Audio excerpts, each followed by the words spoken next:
प्रेम से बोलो माता रानी की जय। सर्व मंगल मांगल्ये शिवे सर्वार्थ साधके शरणे त्र्यंबके गौरी नारायणे नमस्तुते। या देवी सर्वभूतेषु मातृरूपेण संस्था नमस्तस्यै नमस्तस्यै नमस्तस्यै नमो नमः। कुंज का स्तोत्र पाठ का प्रथम अध्याय मैं आपको सुनाती हूँ। श्री दुर्गा सप्तशती प्रारंभ। पहला अध्याय। मेधा ऋषि का राजा सूरत और समाधि देवी को की महिमा बताना। महर्षि मार्कंडेय जी बोले, सूर्य के पुत्र सर्वाण की उत्पत्ति की कथा विस्तार पूर्वक कहता हूँ, सुनो। सर्वाण महामाया की कृपा से जिस प्रकार मनवंतर के स्वामी हुए उसका हाल भी सुनो। पहले स्वरोचित नामक मनवंतर में चैत्र वंशी सूरत नाम के एक राजा थे। सारी पृथ्वी पर उनका राज था। वह प्रजा को अपने पुत्र के समान मानते थे। तो भी कोलंद्री राजा उनके शत्रु बन गए। दुष्टों को दंड देने वाले राजा सूरत की उनके साथ लड़ाई हुई। कोलवंशियों की संख्या में कम होने पर भी राजा सूरत युद्ध में उनसे हार गए। तब वह अपने नगर में आए। केवल अपने देश क्या राज्य ही उनके पास रह गया और वह उसी के देश के राजा होकर राज करने लगे। किंतु उन्होंने शत्रुओं ने उन पर वहां पर भी आक्रमण किया।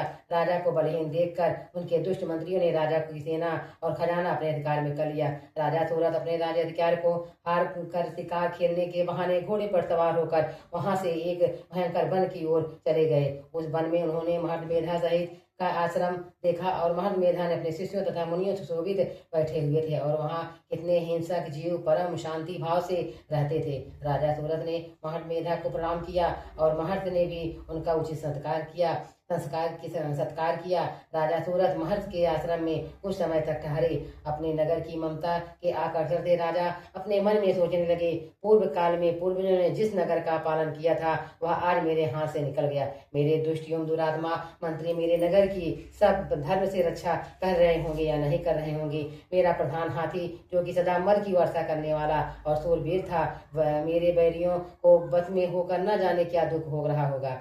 मेरे आज्ञाकारी नौकर जो मेरी कृपा से धन और भोजन पाने में सदैव सुखी रहते थे और मेरे पीछे पीछे चलते थे, अब वह निश्चय ही दुष्ट राजाओं का अनुसरण करते होंगे तथा मेरे दुष्ट एवं दुरात्मा मंत्रियों द्वारा व्यर्थ ही धन को व्यय करने में संचित किया होगा। मेरा खजाना एक दिन अवश्य खाली हो जाएगा। इस प्रकार की संचित हुआ मेरा खजाना एक दिन अवश्य खाली हो जाएगा। इस प्रकार की बहुत ही बातें सोचता हुआ राजा निरंतर दुखी रहने लगा। एक दिन राजा सूरत ने महर्षि मेधा से कहा कि आश्रम के निकट एक वैश्य को देखा। राजा ने उनसे पूछा, भाई तुम कौन हो? यहाँ तुम्हारे आने का क्या कारण है और तुम मुझे शोकग्रस्त से दिखाई देते हो, इसका क्या कारण है? राजा की यह नम्र वचन सुनकर वैश्य ने महाराज सूरत को प्रणाम करके कहा, राजन, मेरा नाम समाधि है। मैं धनियों के कुल में उत्पन्न एक वैश्य हूँ। मेरे दुष्ट स्त्री पुत्र आदि को ने लोभ से मेरा सब धन छीन लिया है और मुझे घर से निकाल दिया है। मैं इस तरह से दुखी होकर इस वन को चला आया हूँ और यहाँ रहता हुआ मैं इस बात को भी नहीं जानता कि अब घर में किस प्रकार से सब सकुशल है या नहीं। यहाँ मैं अपने परिवार का आचरण संबंधी कोई समाचार नहीं पा सकता हूँ कि वह घर में इस समय कुशल पूर्वक या है या नहीं। मैं अपने पुत्रों के संबंध में यह भी नहीं जानता कि वह सदाचारी या दुराचार में फंसे हुए हैं। राजा बोले, जिन धन के लोभी स्त्री पुत्रों ने तुम्हें घर से निकाल दिया, फिर भी तुम्हारा मन उनके लिए चित क्यों ठहरता है? वैश्य ने कहा, मेरे विषय में आपका ऐसा कहना ठीक है, किंतु मेरा इतना कठोर नहीं है। मेरा हृदय इतना कठोर नहीं है। यद्यप उन्होंने धन के लोभ में पड़कर पितृ स्नेह को त्याग कर मुझे घर से निकाल दिया है, तो भी मेरे मन में एक उनके लिए कठोरता नहीं आती है।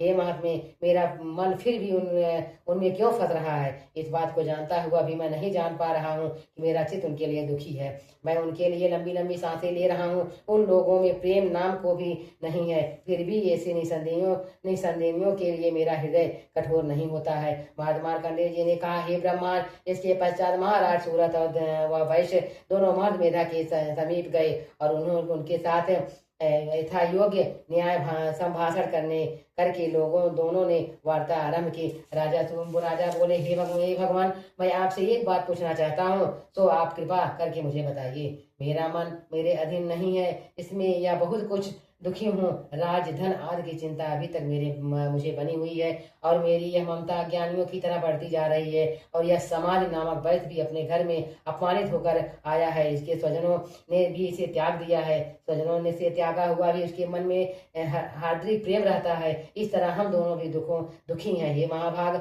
उन लोगों के गुणों को देखकर भी हम दोनों के मन में उनके लिए ममता जनित आकर्षण उत्पन्न हो रहा है। हमारे ज्ञान रहते हुए भी ऐसा क्यों है? अज्ञानी मनुष्यों की तरह हम दोनों में यह मूर्खता क्यों है? महट मेधा ने कहा, विषम मार्ग का ज्ञान सब जंतुओं को है।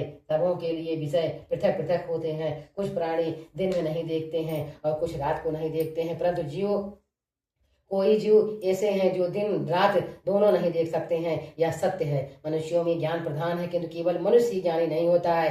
पशु पक्षी आदि भी ज्ञान रखते हैं। जैसे यह पशु पक्षी ज्ञानी है, वैसे ही मनुष्यों का ज्ञान है। और जो ज्ञान मनुष्यों में है, वैसे ही पशु पक्षियों में है। तथा अन्य बातें भी दोनों में एक जैसी पाई जाती है। ज्ञान होने पर भी उन पक्षियों की ओर देखो, वो अपने भूख से पीड़ित बच्चों को चोंच में कितने प्रेम से अन्न के दाने डालते हैं। हे राजन, ऐसा ही प्रेम मनुष्य के अपनी संतान के प्रति पाया जाता है। लोभ के कारण अपने उपकार का बदला पाने के लिए मनुष्य पुत्रों की इच्छा करते हैं और इस प्रकार मोह के गड्ढे में गिरा करते हैं।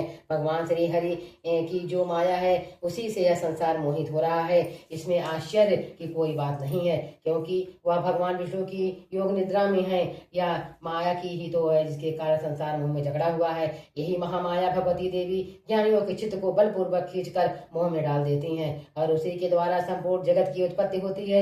यही भगवती देवी प्रसन्न होकर मनुष्य को मुक्ति प्रदान करती हैं। यही संसार के बंधन का कारण है तथा यही संपूर्ण ईश्वरों की स्वामिनी है। महाराज सूरत ने पूछा, भगवान, वह देवी कौन सी है जिसको आप महामाया कहते हैं? हे ब्रह्मांड, वह कैसे उत्पन्न हुई और उसका कार्य क्या है? उसके चरित्र कौन कौन से हैं? प्रभु, उसका जैसा स्वभाव है, जैसा स्वरूप है, वैसा हम सबको कृपा कर मुझसे कहिए। मैं आपसे सुनना चाहता हूँ। महर्षि मेधा बोले, राजन, वह देवी तो नित्य स्वरूपा है। उनके द्वारा यह संसार रचा गया है, तब भी उनकी उत्पत्ति अनेक प्रकार से होती है। वह सब आप मुझसे सुनो। वह देवताओं का कार्य सिद्ध करने के लिए प्रकट होती हैं। उस समय वह प्रसन्न हुई कहलाती हैं। संसार को जन्म करके जब वह भगवान विष्णु की योग निद्रा का आश्रय लेकर शेषशय्या पर सो रहे थे, तब मधुकैटभ नामक 2 असुर उनके कानों के मैल से प्रकट हुए थे और वह श्री ब्रह्मा जी को मारने के लिए तैयार हो गए। श्री ब्रह्मा जी ने जब उन दोनों को अपनी ओर आते देखा और यह भी देखा कि भगवान विष्णु योग निद्रा का आश्रय लेकर सो रहे हैं, तो वह उस समय भी श्री भगवान के जागने के लिए उनके नेत्रों में निवास करने वाली योग निद्रा की स्तुति करने लगे। देव ब्रह्मा जी ने कहा, हे देवी, तुम ही स्वाहा हो, तुम ही सुधा हो और तुम ही वष्टकार हो। स्वर भी हो, तुम्हारा ही स्वरूप है। तुम ही जीवन देने वाली सुधा हो। नित्य अक्षर प्रणव में आकार उत्कार माकार, इन तीनों में माताओं के रूप में तुम ही स्थित हो। इनके अतिरिक्त जो बिंदुपथ अर्धमात्रा में है, जिसका भी विशेष रूप से उच्चारण नहीं किया जाता है, हे देवी, यह भी तुम ही हो। हे देवी, संध्या, सावित्री और परम जननी तुम ही हो। तुम इस विश्व को धारण करने वाली हो। तुमने ही जगत की रचना की है और तुम ही इस जगत का पालन करने वाली हो और तुम ही कल्प के अंत में सबको भक्षण करने वाली हो। हे देवी, जगत की उत्पत्ति के समय तुम सृष्टि रूपा होती हो, पालन काल में स्थित की उत्पत्ति के समय तुम सृष्टि रूपा होती हो और पालन काल में स्थित रूपा हो और कल्प के अंत में संहार रूप धारण कर लेती हो। तुम ही महाविद्या, महामाया, महामेघा, महारात्रि और मोहरात्रि हो। श्री सुरी बोध स्वरूपा बुद्धि भी तुम ही हो। लज्जा, पुष्टि, तुष्टि, शांति और क्षमा तुम ही हो। तुम खड्गधारणी और शूलधारणी, घोर रूपा तथा गदा, चक्र, शंख, धनुष के धारण करने वाली हो। बाण, भुसुंडी और परद भी यह तुम्हारे ही अस्त्र हैं। तुम सौम्य और सौमातर हो। यही नहीं बल्कि जितना भी सौम्य तथा सुंदर वस्तुएं संसार में है, सब उन सब से बढ़कर सुंदर तुम हो और अपर सबसे पर रहने वाली तुम ही सुंदर रूप हो। हे सर्वसूर्य स्वरूपे देवी, तुम जो भी सत्य असत्य पदार्थ है और उनमें जो शक्ति है, वह तुम ही हो। ऐसी अवस्था में भला तुम्हारी यह सिद्ध कौन कर सकता है? इस संसार की सृष्टि, पालन और संहार करने वाले हो जो भगवान हैं, उनको भी जब तुमने निद्रा के रूप में भस्मीभूत कर दिया है, तो फिर तुम्हारी यह सिद्ध कौन कर सकता है?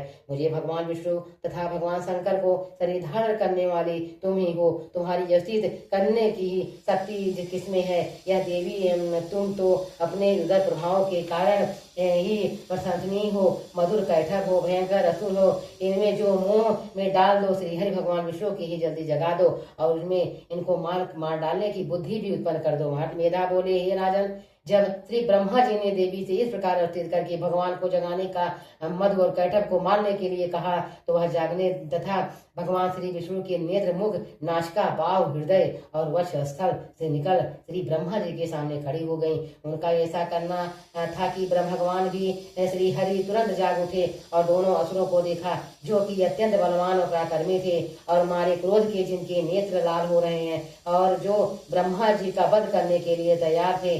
तब क्रोध होकर उन दोनों दुरात्मा असुरों के साथ भगवान श्री हरि पूरे 5000 वर्ष तक लड़ते रहे। एक तो वह अत्यंत बलवान तथा पराक्रमी थे, दूसरे महामाया ने उसे भी मोह में डाल रखा था।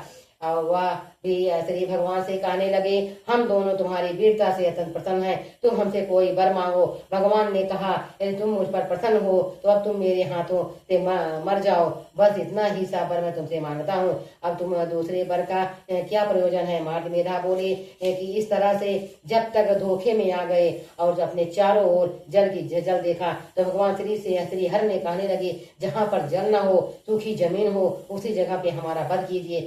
मेधा बोले, तथास्तु कहकर भगवान श्री हर ने उन दोनों को अपनी जंघाओं पर लिटाकर दोनों के सिर काट डाले। इस तरह से यह देवी श्री ब्रह्मा जी के सिर करने पर प्रकट हुई थी। अब तुम से उनके प्रभाव का वर्णन करता हूँ, तो सुनो। बोलो माता रानी की जय, प्रेम से बोलो ब्रह्मचारिणी मैया की जय। पहला अध्याय समाप्त हुआ।